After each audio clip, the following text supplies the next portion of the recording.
Welcome to Conversations That Matter podcast. My name is John Harris. This is the episode many of you have been waiting for, why I am voting for President Donald Trump this year when I didn't in 2016. I was on the more conservative side of the never Trumper, I don't want to call it a movement, but mentality.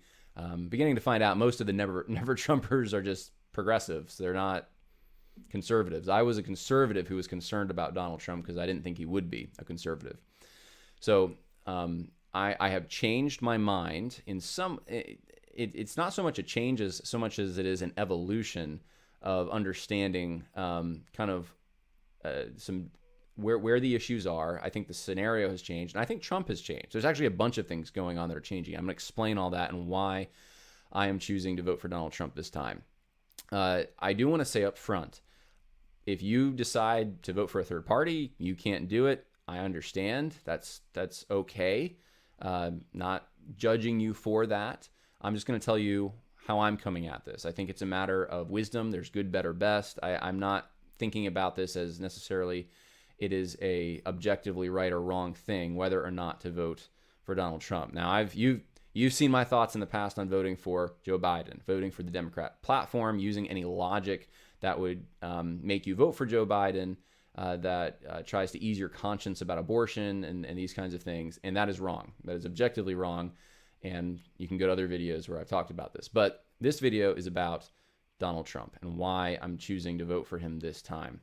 So I want to say a few things up front. Number one, thank you to everyone who supports me through prayer, through giving.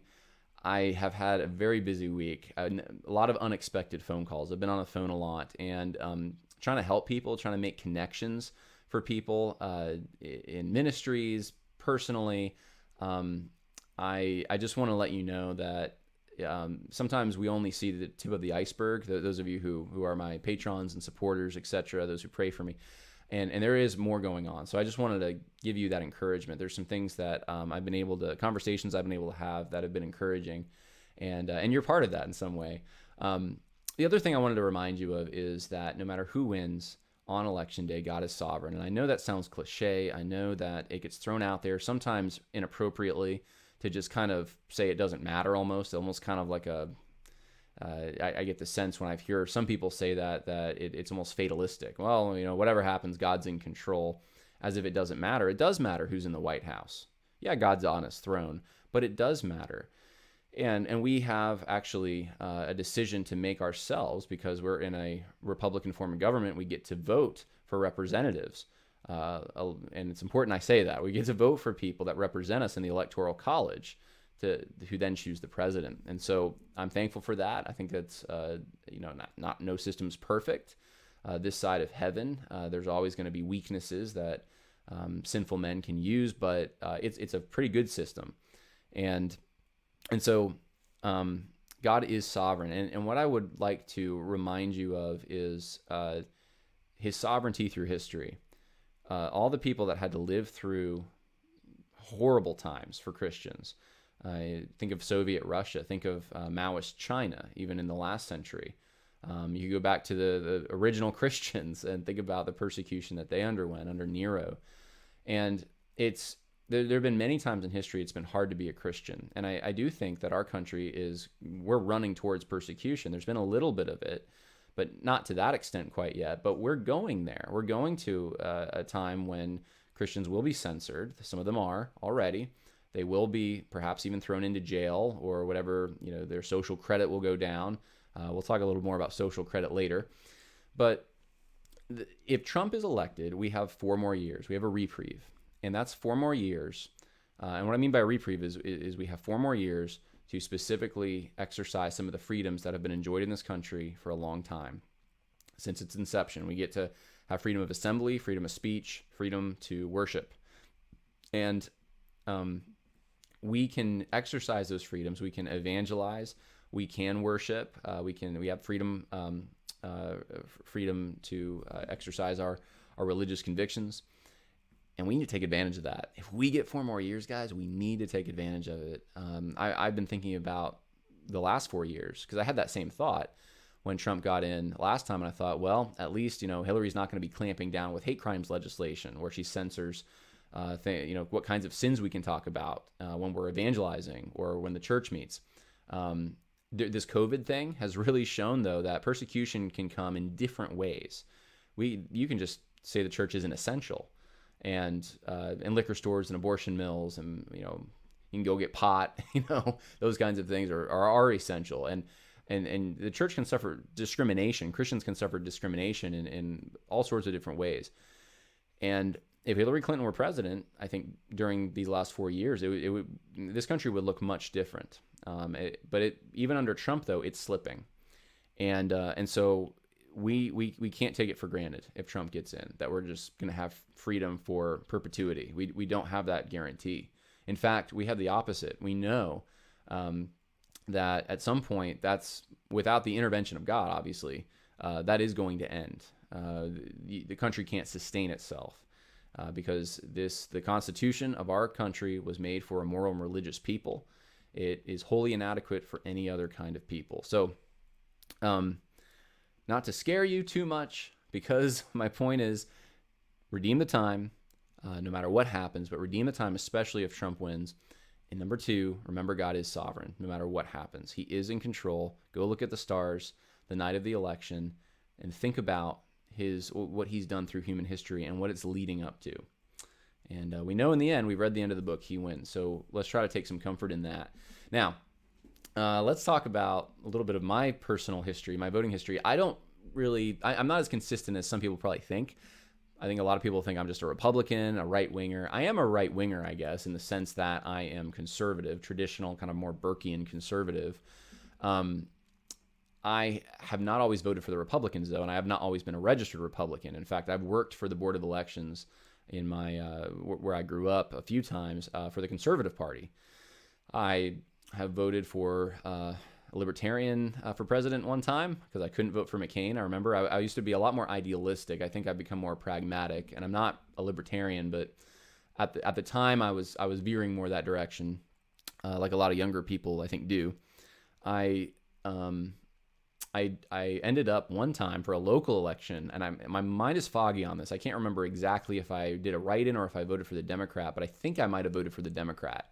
And it wasn't because the Democrat was, it wasn't like on board with like the national Democrat platform. It was because the Republican was so bad, and the Democrat actually, with all the local issues that I knew, was actually better. And so that's why when people say, well, we should discipline people for voting Democrat, yeah, if what you mean by that is they're supporting the Democratic Party platform, they're voting for someone who carries that platform, who endorses evil. Sometimes in these local elections, it's almost meaningless. I'm just saying the party affiliations don't always mean much on the local level, but I digress. So just trying to throw that out there. I have not always been consistent in voting like a straight party line. In fact, most of the time I don't, or I haven't. So to my knowledge. So this last election, 4 years ago, I should say, the election 4 years ago for president, I voted for, I did a write-in. It was a write-in. It was a third party, and it was Constitution Party, I think I voted. And I did not vote for President Trump. Now, I'm going to get into why I didn't and why things have changed for me, and I think have changed for Trump as well, and for the situation we're in right now. I also, I should say I did work a little bit for the Cruz campaign. I wasn't paid or anything. I just made some phone calls for them. But I was really, at the time, I really wanted Cruz to get in there. I thought, he had shown such moral courage standing against Obamacare. And I thought, this Trump guy, he's just a liberal. And so I think there was a personal thing. It wasn't all personal. I definitely had principled objections to Trump. But there was also in that, I think, a personal kind of issue that I had with him because of the way that he treated Cruz and the way that he just treated people in general. And I don't endorse the way he treats a lot of people and has in the past. Now, that being said, so you kind of know where I'm coming from. I am, like I said, principled conservative. I don't believe in situation ethics. I don't believe... I am an absolutist. I don't believe in pragmatism or ends justifies the means. So you're going to wonder probably, how am I approaching this? How do I not use those tools to justify my vote for Trump? And that's what I want to talk to you about. And if you find inconsistencies, feel free. Look, I'm I'm always open to criticism. If you think that I'm making the wrong decision, tell me in the comments. But I think I've thought through this as much as I can, and I think I'm coming to the right decision, in my mind at least. So, why I did not vote for Trump in 2016. I did not assume it was a binary choice in 2016. That is one of the reasons. I didn't assume that. I thought, and what I mean by that is the coalition governments of Europe, where you have to form a majority to get a coalition government started and then govern that way. And I don't know all the ins and outs of that, but I've thought that that's a superior model because you actually have competing views of the government that one might be more nuanced than the other on a certain issue, and you just can have I think almost better representation because not everyone fits into one or the other box. So the two-party system thing, I didn't really care for that. I still don't really care for that in every way. I'm also a localist though, so I think that certain states should probably have certain parties, and in fact, I think your state election should be more important than your federal. But we left that a while ago. So I just wanted to live in that world in my mind, that it wasn't a binary choice. I'm not so sure that world exists anymore, but that's what I thought in 2016. This is not a binary choice. I also thought that I was justified in thinking Trump would not govern conservatively. I had a track record. I had his, talking about his New York city values and that kind of thing. I thought Trump would rebrand conservatism and the GOP, and that drive young people away, offend everyone, just sink the Republican Party. There would be no Republican Party, perhaps, or the Democrats would just get the best of us because Trump's the one that's representing it, and he's the way he is. I thought Trump's moral failings also disqualified him. And so these were really the four reasons that in 2016 I just could not support Donald Trump. Now, I want to talk about these reasons one by one and what's changed, why I don't view them the same anymore. The first is that the binary choice objection that I had. I have come to the conclusion, especially in 2020, that the Great Reset is a binary choice. What do I mean by that? I want you to watch a few videos, and this may be new to a lot of you, but you need to see what this is, and we'll go from there. So I'm gonna show you a few videos. This is from the World Economic Forum on the Great Reset.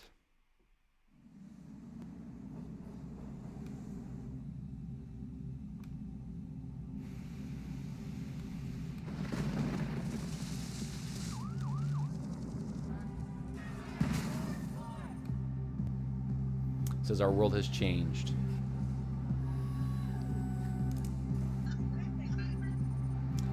Our challenges are greater.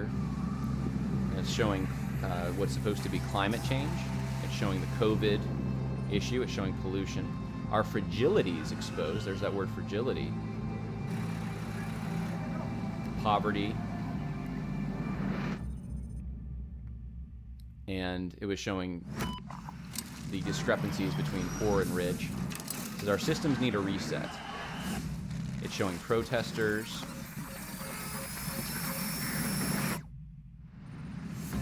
Everyone has a role to play. So it's showing COVID, and there's the George Floyd riots, Black Lives Matter riots, rather. Everything. I mean, this is just all encompassing. You get the impression. I mean, you got just all sorts of things that it's showing that are supposed to designate, I think, climate change and space travel and birth and everything you do in life. And it's just at the end says the Great Reset. Now this looks like an advertisement because it is. World Economic Forum, the Great Reset. Now, if you know anything about the World Economic Forum, I've talked about it before on this podcast. Right after COVID started up, I went to the website, and they immediately, it was like tailored. They just had all these, like an agenda that was preset to go. Once COVID is a point of discussion, now we can talk about reforming education, rethinking education. We can think about climate change initiatives.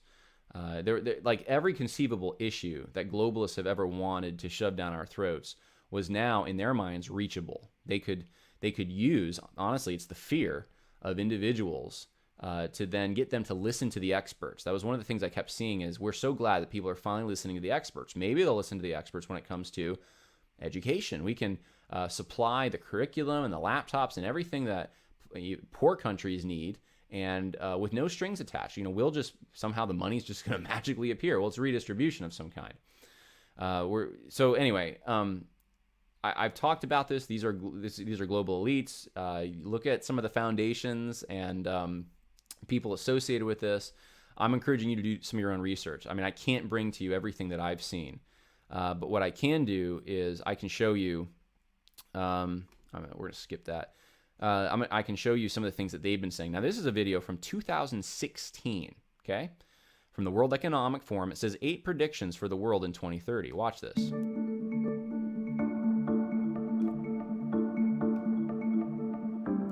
You'll own nothing and you'll be happy. Whatever you want, you'll rent, and it'll be delivered by drone. We've already seen some of that. I'm going to just pause this for a minute. We've seen some of that. The delivery by drone is already happening in some places, right? So some of this stuff, they knew, they could project and see where technology was going. But you'll own nothing and be happy? What does that sound like? No ownership? The U.S. won't be the world's leading superpower. That's number 2. A handful of countries will dominate. Okay, this is the Wilsonian dream. This is the League of Nations. This is the United Nations. This is this is the Tower of Babel coming back. You won't die waiting for an organ donor because we won't transplant organs. They're going to be able to print organs. You'll eat much less meat. Now, will you own that transplanted organ? I just got to wonder, is that yours or does that belong to someone else, since you'll own nothing and be happy? So you're not going to eat meat, so we're going to be vegetarians. 1 billion people will be displaced by climate change. Wonder where they'll go. We'll have to do a better job at welcoming and integrating refugees. Now, remember what was happening in 2016. And it's just interesting to me. I think the climate change is connected to that. Polluters will have to pay to emit carbon dioxide. There will be a global price on carbon. This will help make fossil fuels history. A global price on carbon? So there's going to be some kind of centralized authority, governmental authority, global governmental authority that's going to be able to regulate carbon. You could be preparing to go to Mars. Scientists will have worked out how to keep you healthy in space, the start of a journey to find alien life. Alien life. There's a religious connection to that one, I think. And this one, check this one out. Western values will have been tested to the breaking point.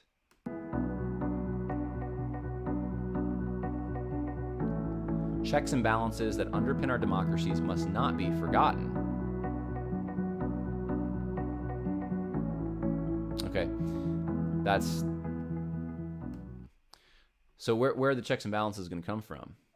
This is a globalist utopia. You're not going to own anything, but things are going to be regulated from a global centralized authority of some kind. This was in 2016 they put this out. Here's another video on the Great Reset. We have the power. We have the power. To capture imaginations and influence how the world behaves. But we've used that power without thinking about its effect. Doesn't this sound so spiritual? I mean, really, doesn't it sound like the fall?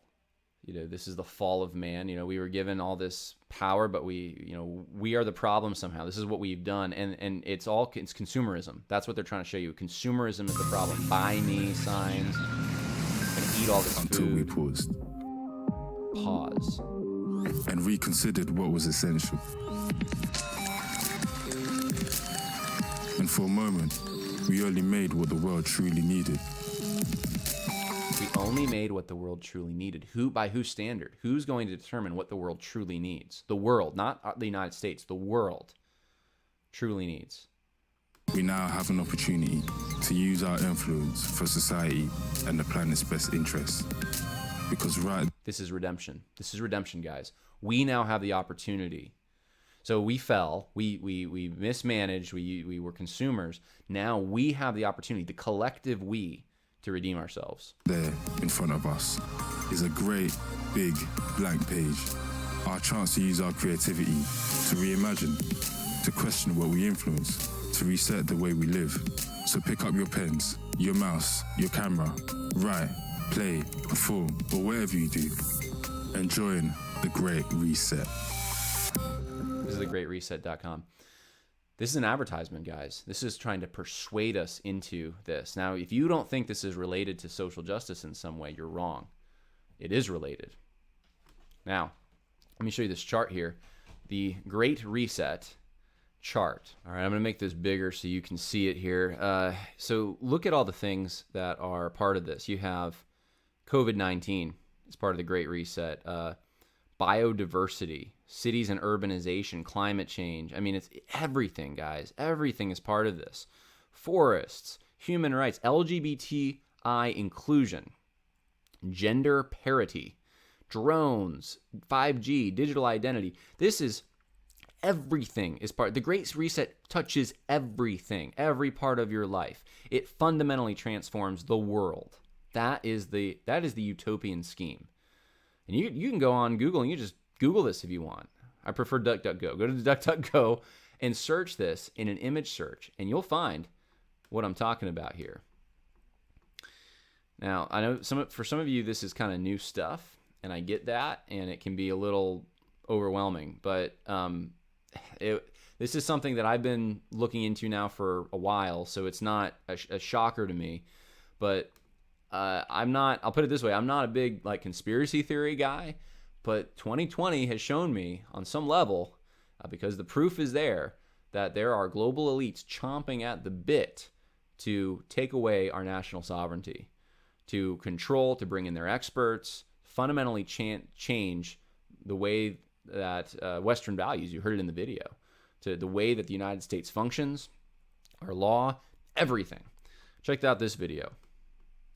We had already income inequality that was fueling income, race, gender inequality. We have a climate emergency, which we can't walk away from. There's no doubt that the very survival of the human race requires us to act. Any recovery stimulus should have green conditions attached to it. Energy prices should reflect real costs. You need private sector capital, private sector ingenuity, private sector technology, and private sector capabilities to come to the party. You need enormous trust between the private sector and the public sector for this to actually work. We have to change our economy dramatically in the next 20 or 30 years, and the next 10 years is absolutely decisive. The recovery has to be greener than any of the previous recoveries. And in order to do that, we need to ensure that the stimulus package, including fiscal and monetary, are much greener than they were before. All right. So that's just a clip from a world. I mean, these kinds of World Economic Forum live streams, etc. They're available all the time. They have these meetings constantly, and these are some of the experts, and they're talking, and this is what they're saying about the plans. The globalist plan. So check this out. The role of religion. This is part of the Great Reset. The role of religion is part of it. One of the things that struck me as I was looking at this, I'll be honest with you guys. Do you remember that website? Was Trusted Voices, the Church in COVID-19, or Church in Coronavirus, I think is what it was called. I remembered this when I was looking at the role of religion, and I was thinking about it, and I don't know. There was something similar about this. I can't put my finger totally on it, but some of the words that are used in these articles, some of the topics, but they're constantly churning out articles. How religious groups and services have adapted during the coronavirus pandemic. Diversity is top of the corporate agenda. Why doesn't that include faith? have a little faith, the places where religion matters most. I mean, some of these they could be gospel coalition headlines. I mean, they're kind of general, but every single one of these is meant to help usher in the Great Reset. The gay imam story, the dialogue is open in Islam. 10 years ago, it wasn't.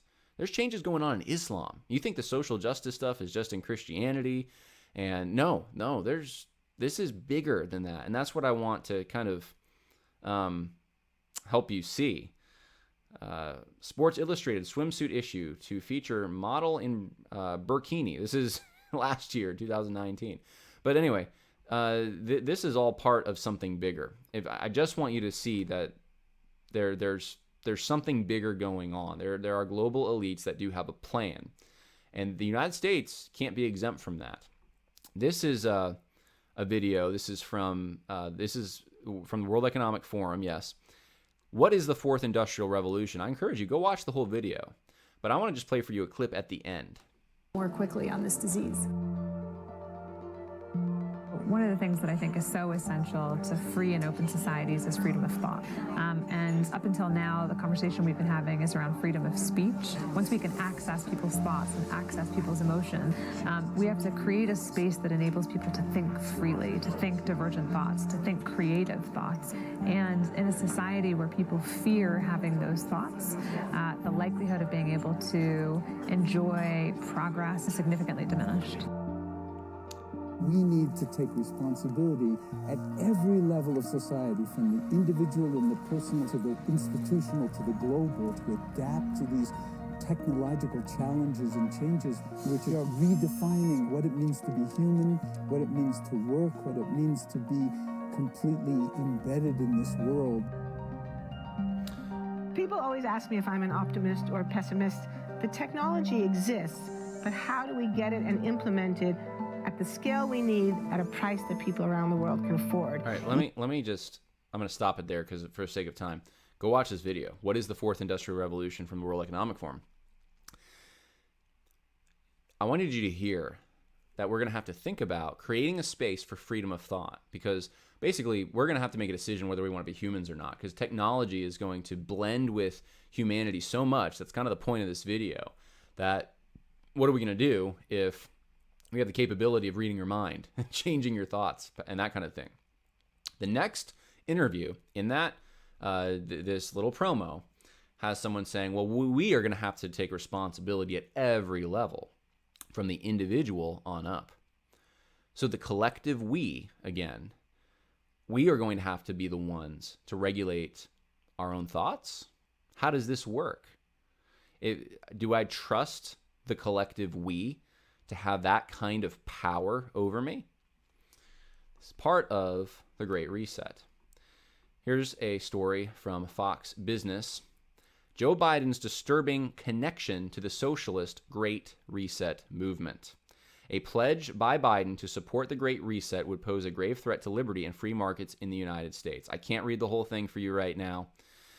I'll tell you this. I am completely convinced that Joe Biden and Kamala Harris, more Kamala Harris than Biden, but that they are completely hook, line, and sinker sold on this kind of thing. Absolutely sold.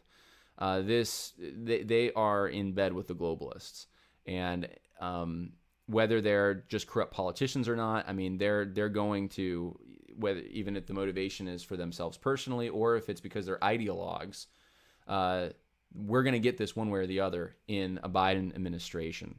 So this explains better, this article, why Biden, why they think that Biden would back this, but he's already signaled that he would. The AOC wing of the Democratic Party, this is what they believe in. So knowing that, hearing that, this is what concerns me.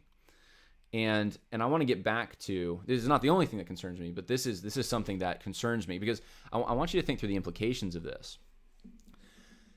If we give up our Constitution, if we go for globalist control, if we have oversight, I mean, the president can make treaties, binding treaties. If we start going down this road, the capacity for domination and losing our civil liberties is enormous.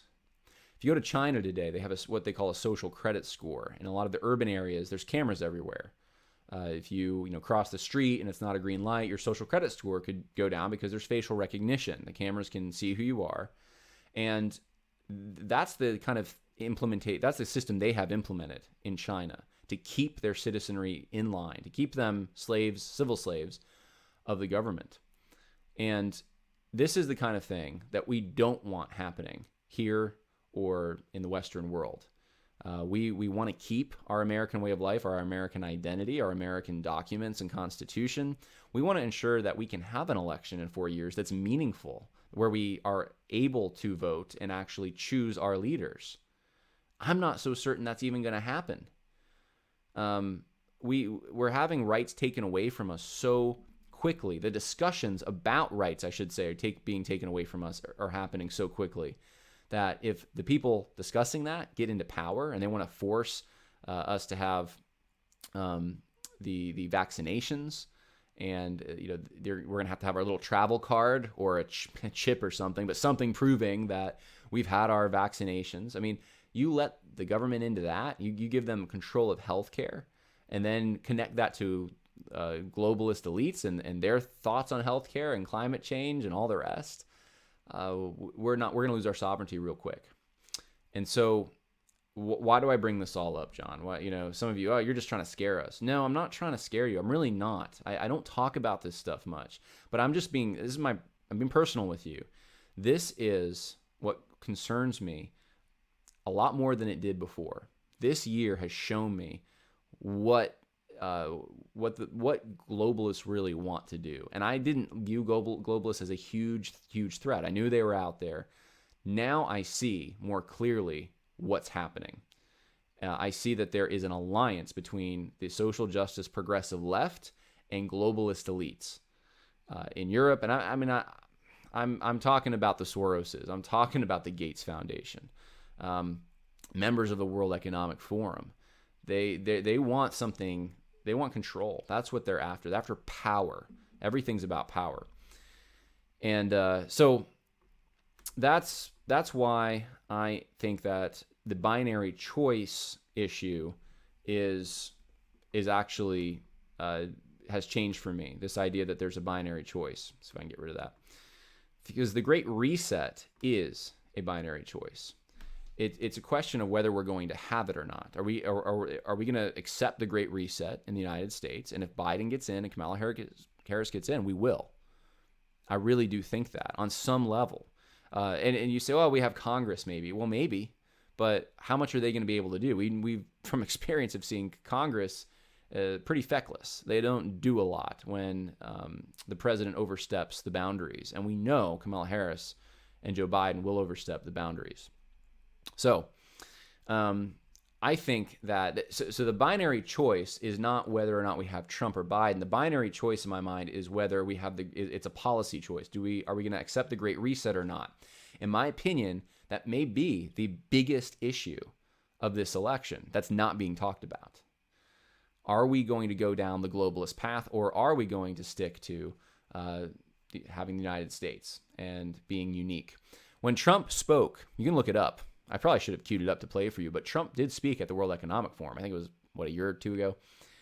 And what he said made people very mad there, because he said that, I think he cited Brexit, and he said it's the time for nation states, and basically stuck a needle in their eye and said, basically, I believe in not giving up national sovereignty. We can cooperate, but we do not give up our national sovereignty. So, to me, this is that's a clear distinction, I think, between Donald Trump and Joe Biden. Trump's not going to be going down that path. Biden will be going down that path. I understand more now 2016 in a way, and why Trump was going after China so hard. And I can't go into all the details about China, and I'm not even an expert on it, but I've done enough study to know there's a lot of globalist games going on, a lot of geopolitical things, and Trump he saw an issue, I think, that I didn't see quite as clearly as he saw it. And that is, that was the whole America First thing, that we don't want to lose our national sovereignty. And And so I'm seeing that issue as a bigger priority to me now. And Trump, I think, he's decent on this issue. Now, I'm a localist, so does he erode our localism? In a sense, yeah, but I think that was eroded a long time ago. I mean, I don't know how, I want to think local and act local. I don't know exactly how to get that back. I argue for it, but I don't think that the pressing issue right this second is, are we going to be the United States of America or not? All right, I've waxed too long on that. Let's go to the next one. And you can do some of that research yourself if you have questions. Just go to the World Economic Forum. They're not hiding it anymore. I think Trump did govern more conservative than expected. And I mean that. I think that, let's see, I want to just start with the pro-life stuff, because this is one of the things that's brought up a lot, is that, even if you do overturn Roe v. Wade, then they're just going to get abortions in the states that allow it. And, it doesn't really matter that Trump appoints conservative judges. I actually beg to differ. And I'm going to give you why. He is the first president to speak at the March for Life. And you think, that's not that significant. That's just a speech. Well, the first president? I don't know. That's definitely an encouraging thing. That tells me, because I was very concerned he wasn't going to be pro-life. One of the reasons I couldn't vote for him, I don't know if he's pro-life. He might be lying. I don't think he's lying. And he's proven it. The GOP platform, I don't know why I put that in there twice. Anyway, the GOP platform is also pro-life. But he nominated 242 judges so far, which is like an unprecedented amount. And he's doing better, at least with his Supreme Court picks. We can see he's doing much better than Bush did, and possibly even Reagan. Not perfect, but it's, he's trying to get originalists in there. He reenacted the Mexico City policy. For those who don't know, this is basically defunding of organizations that would promote abortion overseas around the world. So our funding for relief efforts and so forth isn't going to abortion. So this is saving babies' lives. I mean, you can't tell me that this is not. This is, it's not Roe v. Wade. No, but this is important. He restricted Title X money. So money that an organization like Planned Parenthood would get, basically cut off some funding for them because they perform abortions. Other considerations, and these are more these are more philosophical, I guess, but the allocation of pro-life resources. So pro-life organizations, if Roe v. Wade is overturned, which I don't know if it will be, this is hypothetical, but if it is, and a lot of evangelicals are arguing that doesn't really matter because it won't be, and even if it is, it doesn't matter. But if it is, it does matter, because pro-life resources will be reallocated to states in which the battle is continuing. So think about it this way: we're in all the states doing this national battle. Well, if you can take all those resources and put them in, let's say, 13 states, 20 states, then you can be more efficient. You can actually you can overwhelm those states with pro-life advertisements and put all the resources in there. So that's one consideration. I haven't heard anyone talk about that, but the other thing is the likelihood of the Attorney General taking action against pro-life states. So if you have a state that decides, all right, we're not going to do abortion, can you imagine that under the Obama administration? I mean, it's immediately it's going to be, the Attorney General is going to come down hard on that. Well, in Trump administration, that's not happening.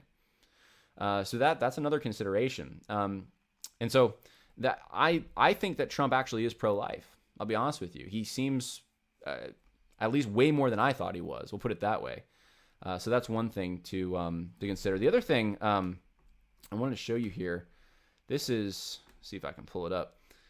This is on the Trump campaign website, but I was just thinking about Trump trying to keep his promises. And I think he's done actually way better than I ever thought he would on this. I thought he was lying. Look, he cheated on his wives, or he had 3 marriages. How can we trust this guy if he can't be honest in his personal life?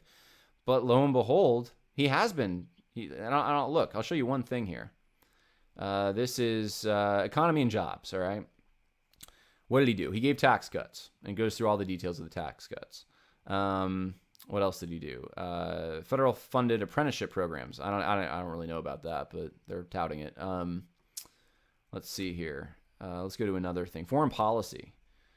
I don't even have to read this to just know that, look at the foreign policy wasn't even part of the debates, because we're not really in significant wars like we've been in for a while. That's Trump basically keeping his word.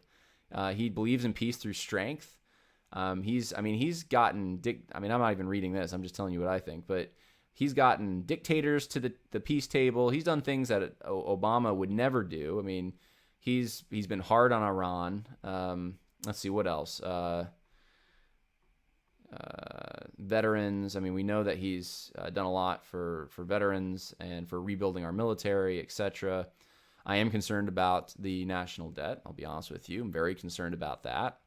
I don't see a way out at this point. I don't know what the answer to that is right now. But anyway, there's just a lot here, and there's probably immigration. Why don't we click on that one real quick? Protecting the American people and our homeland. What has he done to do to protect us? Close legal loopholes that enable illegal immigration. There's a lot here, man.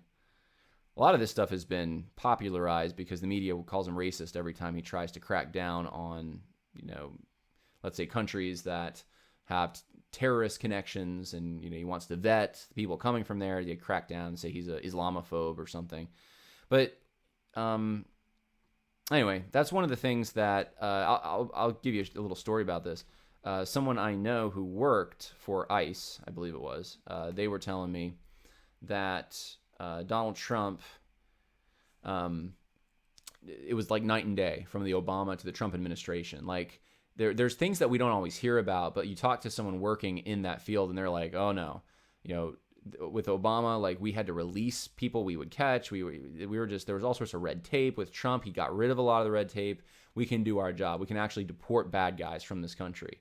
And so that's, I trust the guy that was telling me this. Anyway, I think Trump has governed far more conservatively than I thought. Is it perfect? No, it's not perfect. But I just thought he was a Trojan horse. He was a liberal coming in. I don't see that anymore. I don't think that he was just a liberal coming in. Is he liberal by standards of even 30 years ago, 40 years ago? Yeah, on some things, I guess. But it wasn't my worst nightmare. I'll put it that way. So I don't have that objection like I did, that Trump wasn't going to govern conservatively. I think for the most part his policies, now we're expanding government. I get that. I understand that. Socially speaking, especially though, he has tried to hold the line. And one of the things, I should say this, in a culture siege, we are the ones that are on the defensive. That's the way it is right now. And I think Trump hasn't tried to enact his policies, like his bad policies, the policies that I thought would be really bad if he got his way. He's been focused on other things. For instance, well, I'll get to that in a minute, but normalization of sexual deviancies, etc. I haven't seen Trump do a whole lot on that. I'm going to talk about that in a minute. But I think because it's a culture siege and the conservatives, if you want to call them that, the traditionalists, are constantly under fire, Trump is reacting to that stuff all the time. So that's one of the reasons I think he has governed a little more conservatively than I thought, a lot more than I thought, was because he's constantly in that battle mode with the left. All right, so the other objection, conservatism has already been rebranded. So I thought, okay, Trump's going to change the GOP, change conservatism. No one's going to want it anymore. But the thing is, I think conservatism, I'm realizing how bad it actually was. Trump trying to keep his word on things has been unique, which is sad. Trump trying to keep the issue of immigration so front and central until 2020, that has been unique, which is sad. So I think Trump hasn't hurt conservatism is what I'm trying to say. I don't think he's actually hurt it. In some ways, he's actually made it better. In some ways, he's made it worse, but I don't know that it was actually him making it worse. I think the culture is just going left. Trump is a symptom of that. He's not the cause of that disease necessarily. Trump's statements on sexuality, sometimes it's more what he says than his actual policies that he tries to enact. Trump's fiscal, in some ways, irresponsibility, these kinds of things they're becoming just kind of the warp and woof of American politics and the American culture. It's a reflection of the American culture. That doesn't justify it at all, but I'm just telling you, like, the Republican Party's caved on so many things, and they're caving fast. Trump is actually, because things are moving so fast, he's looking more and more conservative every day because of the Overton window shifting. So I think conservatism is doing a great job of rebranding itself in a more progressive direction. I don't necessarily attribute that to Trump. I don't think he's the one leading the charge on that. If anything, he's the one that's actually keeping it back. That's what I'm seeing. So I don't think he damages conservatism. I think conservatism is already damaged, and we need to think about another solution to this. It's not just getting Trump in the White House or getting someone else better than Trump in the White House. There's something more fundamental going on, and I've had conversations with political guys about this. I think we need to be way more involved in cultural stuff. We can't just be putting all the money into elections and stuff. We have to be thinking about the heroes that people put on pedestals and think of as role models. We have to be thinking about how do we get people to understand what true character and virtue is.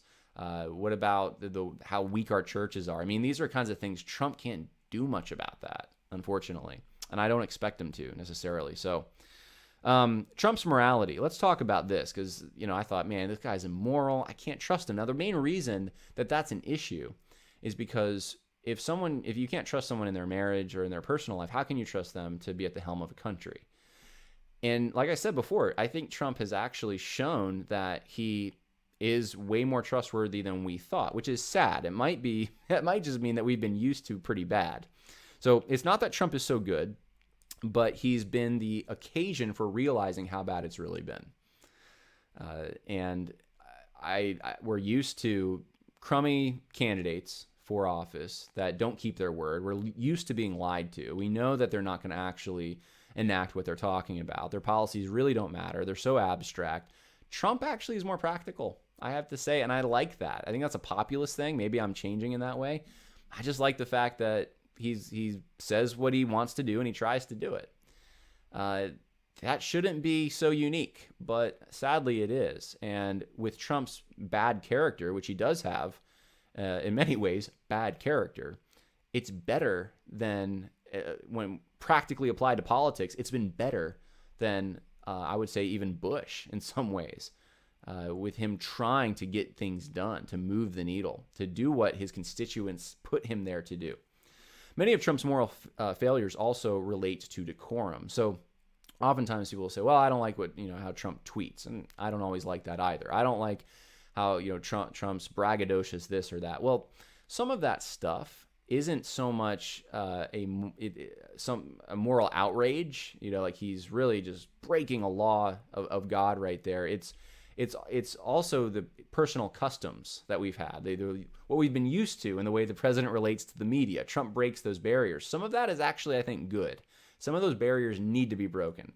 There shouldn't be, when the media is basically an arm of the World Economic Forum and the Democratic Party, then the president has no obligation to treat them like they're not the enemy, and they're some objective journalists. So some of this stuff, I don't know if I always agree when people say, oh, his just so immoral. Now, his past, sexual things, his marriages that, he cheated on his wife, these kinds of things. Yeah, does that bother me? It did in 2016.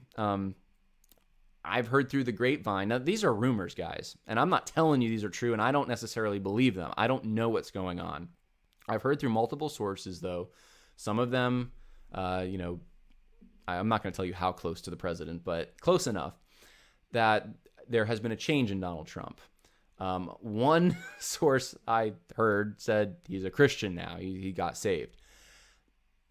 Something tells me if you got saved, you're going to be talking about it. And I don't see Trump doing that. I mean, Trump, last I heard before the 2016 election, he didn't have anything to apologize for because he was never wrong. I mean, that's horrible.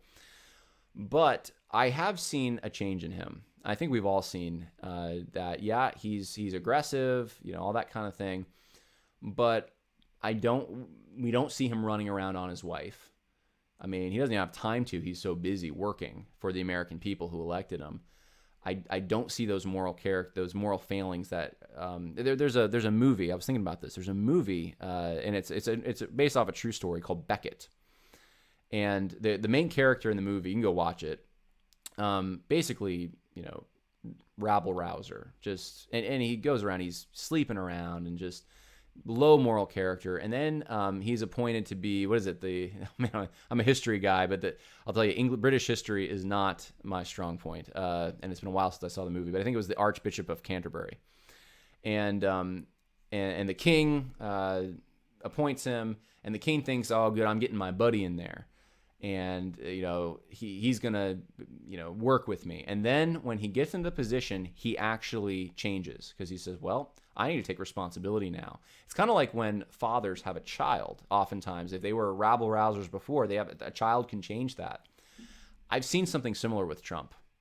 And so I don't know that he has the same character he did 4 or 5 years ago. I see him trying to take responsibility, even in his marriage. It seems like I'm just telling you what I see. Those things don't bother me as much. I mean, I wish he doesn't have to apologize to the American people. It's not them that he wronged in those situations necessarily.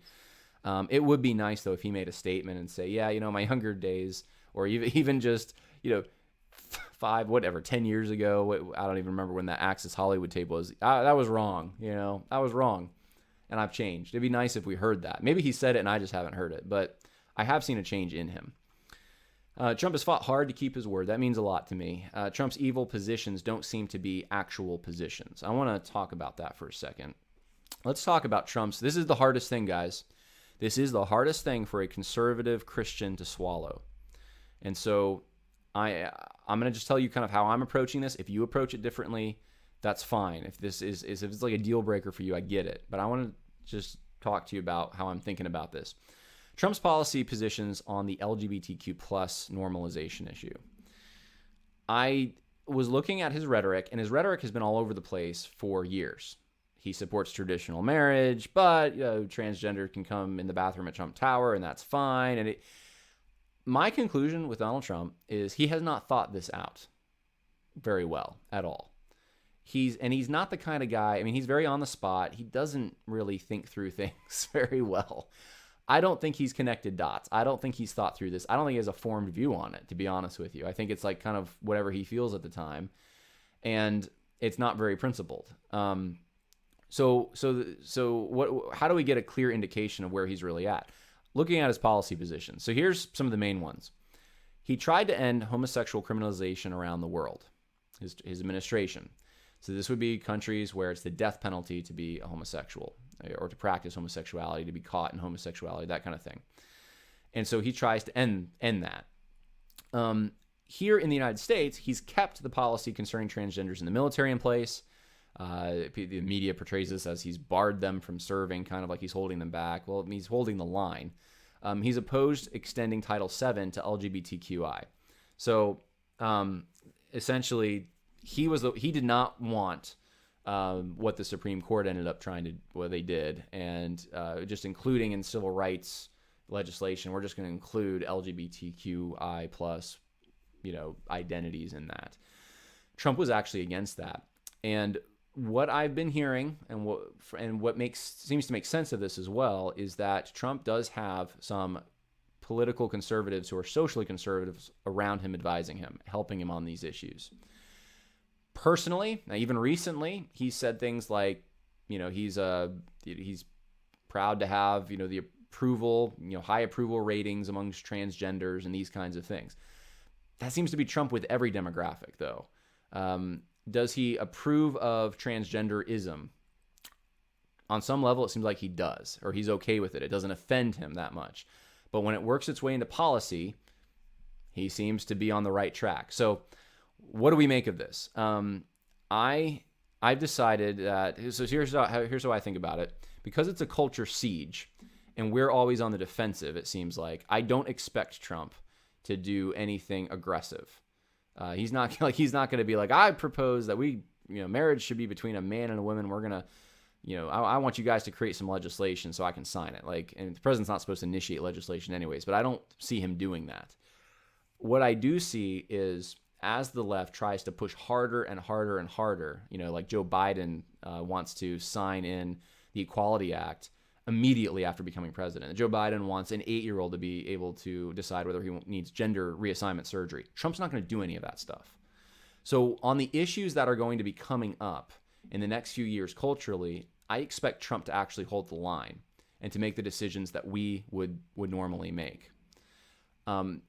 His inadequacies in some of his rhetoric on this, the wrong positions, the evil things he said, they're so all over the place. I don't know if he actually has thought through it and means it. But when he gets down to the brass tacks and he's doing policy, for the most part, it's been decent. Now, the whole trying to end the homosexual criminalization around the world, I never heard anything about it after I heard that he was going to do that.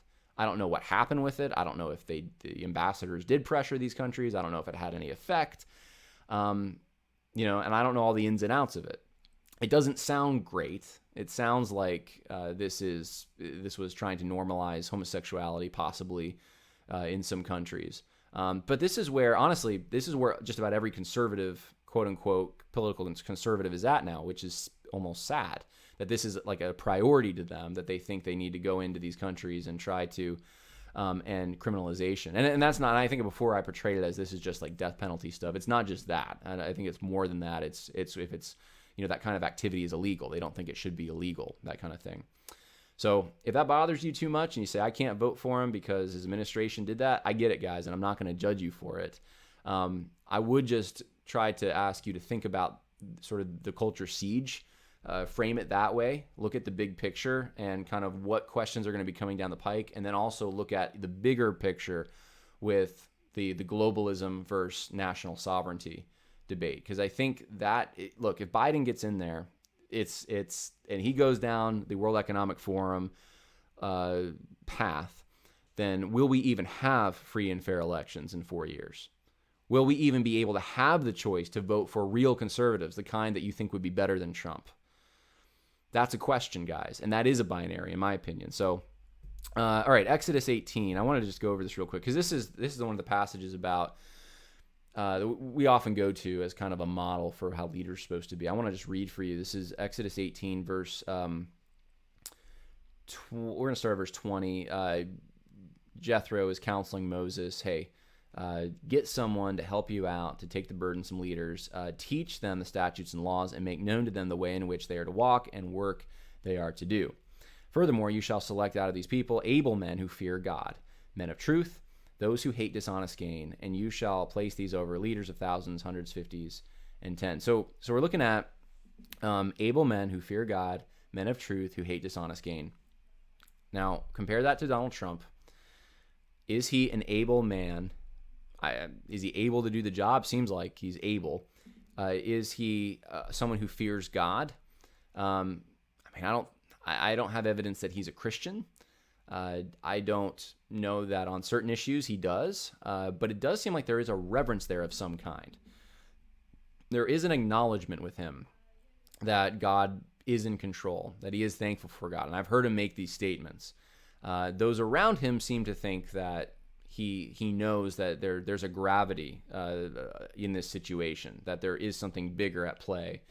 So I'm going to say that that's a maybe. Maybe there is some fear of God somewhere along the line there. Insofar as someone who I don't think is saved can fear God, there's at least a recognition of divine rewards and punishments of some kind, and a greater plan, and God's going to hold people accountable and that kind of thing. Something along those lines. All right, men of truth. Is he a man of truth? Does he lie? I haven't known him to lie. Does he misspeak? Yeah. Does he exaggerate? Yeah. I think now that we're seeing the way his personality, I think a lot of things that before, well, Trump lied here, Trump lied there, Trump lied there. Now we're seeing that it's almost probably, I would love to meet his Scottish mother. It's almost a way of Scottish politicking to kind of exaggerate and the audience all knows. That, I mean, how many times has the media been so angry that Trump said something and like everyone else is like, we know what he meant. We know what he was saying. He was joking, or he was exaggerating on purpose, so I don't see him to be a dishonest man, at least in his job. I don't see him to be that way. Just my opinion. Who hates dishonest gain? I actually do think Trump hates dishonest gain. He's not even accepting his salary. He's not trying to enrich himself off the presidency. one of the first guys to not do that. That's amazing to me. That's actually, that says a lot about his character right there, in my opinion. So it's a little bit of a mixed bag. I don't know that there is anyone running that I know of who would match this completely. But I just want you to know that's what I'm trying to look at. That's what I'm trying to measure. And I don't immediately see Trump as someone who's completely disqualified here. For the questions he's facing, for the time in which we live and the issues we know that are confronting us right now, I don't see him as being a problem in regards to this. Now, I could be wrong about that, but as I was reading this, I was actually encouraged to, especially from 4 years ago, to think that, okay, actually, he's not as bad as I thought, and maybe that's because he's taking the position more seriously. So here's the review. I view 2020 as a culture siege. It's like the Siege of Vienna. It's one of those moments, guys. The Siege of Vienna, as you know, that's when the Turks were coming in to Europe. They got to Vienna, and it was on 9/11 they were defeated. And this was Europe was going to fall unless Vienna held. And the winged hussars came in, and Polish winged hussars, and they took care of business. But the thing is, we are at one of those moments now. I really think that this is a Siege of Vienna moment, and we are under siege. Make no mistake. Just because you don't see, I was going to say you don't see guns on the streets. Depending on what city, you might see guns on the streets. It's a lot of it's digital, a lot of it's behind. There's a lot of stuff going on. We are in a defensive position. That also changes in my mind how to view this whole thing. The offense is going to be done mainly by those. It has to be a cultural offense, a spiritual offense. That's going to be done mainly by us as individuals. We're going to have to get busy. If Trump wins, we got to get busy. But politically, I think we're in a defensive position. That's what we can expect for the next 4 years. Is Trump going to hold the line? I believe Trump has proven himself in most of the important areas for the challenges awaiting us in the siege. I see the lines this year as between globalist elites and populists. So World Economic Forum versus nation states. It's not just the World Economic Forum, but they're the most prominent organization I can point to. And I see it more that way than American progressives and conservatives, though that's a valid issue. That's a line we can draw as well. But I see this election as over a different issue. I believe we are under judgment.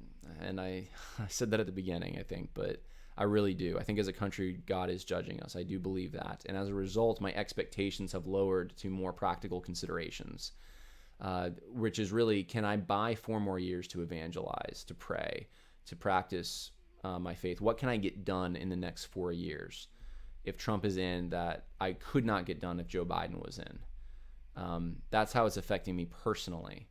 So for those reasons, I am voting for Trump. Now, here's some objections, and I want to take these seriously, and you should know about them before you're going to make your decision.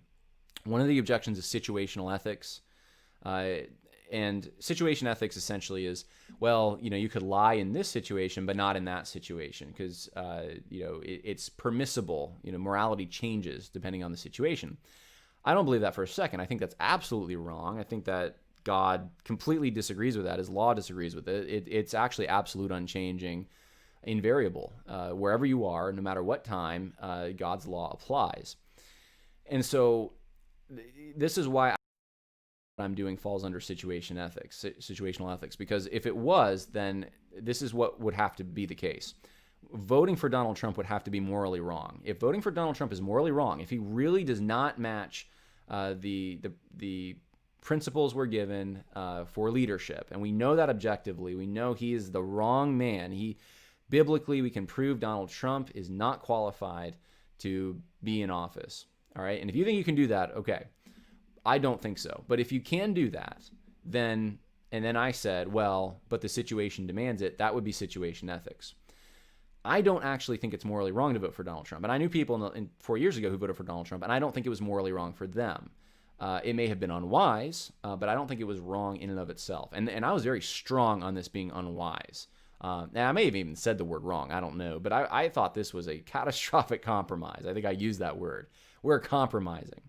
But I had people that I knew who voted for Donald Trump, and I don't think they were sinning. I don't think it was a wrong decision for them to make. So, like, morally wrong, like it was a sin.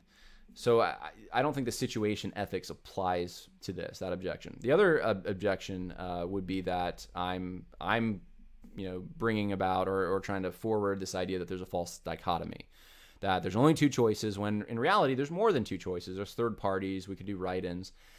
So practically, I think it is between globalism and national sovereignty. That's where my dichotomy is, and those are issues.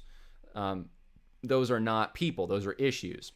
But because those issues are so important and they're so embodied in two individuals, Joe Biden and Donald Trump, it's not that I think that Donald Trump and Joe Biden are, you got to pick the lesser of two evils and it's a false dichotomy, or it's the only dichotomy. You got to pick one. It's those issues are so important. I think you got to choose the best way to make sure that the Great Reset doesn't happen. So, that's not a false dichotomy. That's just the reality. Practically speaking, one of these guys is going to get into office, and based on that, it will trigger a chain of events that will lead to either the Great Reset or not the Great Reset. So here's the other objection: pragmatism. So you're being a pragmatist. You're invoking ends justifies the means. So Trump isn't good, but hey, we got to achieve an objective, so let's get Trump in there. And the problem with this, though, is that being practical is not the same as pragmatism. So if voting for Trump is not objectively wrong, which I don't believe it is, then you can't use necessarily an ends justifies the means. Now, me saying all this, I can't remember everything I said 4 years ago. It's possible I'm starting to contradict myself. I don't know. But I do think that based on everything I've just shared with you, there's a lot of things that have changed, including Trump himself. And I know I told some folks this. I don't want to take the Al Mohler road on this. When Al Mohler first announced he's voting for Trump, it's just because, well, the situation's changed. And he didn't bring up globalism, I don't believe, which is kind of what I'm looking at as the main thing that's changed. But that's not the only reason I'm doing this. I actually do think Trump has changed. And I what's my evidence for that? I mean, I see him working tirelessly. I see him not being about his own financial gain. These are character things. I see him not running around on his wife. I see him seeming to have actually a good relationship with his wife, and she seems to have a good relationship with him. He seems to be a family man for the most part. He seemed the moral things that I was so concerned about, I don't see those things as much, and I see him trying to take responsibility and keep his word. That means something to me. I'll be honest, it means something to me. If he was a train wreck for the last 4 years, if he kept that lifestyle up and he got divorced from Melania and he was running around and doing his own thing and trying to get rich and promote his own name, and that was all he was about, then I would think very differently about this. I would. So anyway, those are the objections. I am not perfect. And I'm the first to admit that, but I think the stakes are so high in this election. I really do. And I would encourage you to think through what I've shared with you. Pray about it. If you're someone that's like me, who's conservative and couldn't do it 4 years ago, pray about it and see if it's something that you can do now based on all the things that have changed since that time. Whether you do or you don't, though, we need to rely on God's sovereignty, look up at those stars the night of the election, realize the God who reigns in heaven is still reigning, and he knows who you are, knows the hairs on your head, and then get busy, especially if Trump wins. Get busy. We got to take advantage of that, of the religious freedom we'll still have, and we need to go proclaim the gospel. So those are my thoughts. I hope you enjoyed that.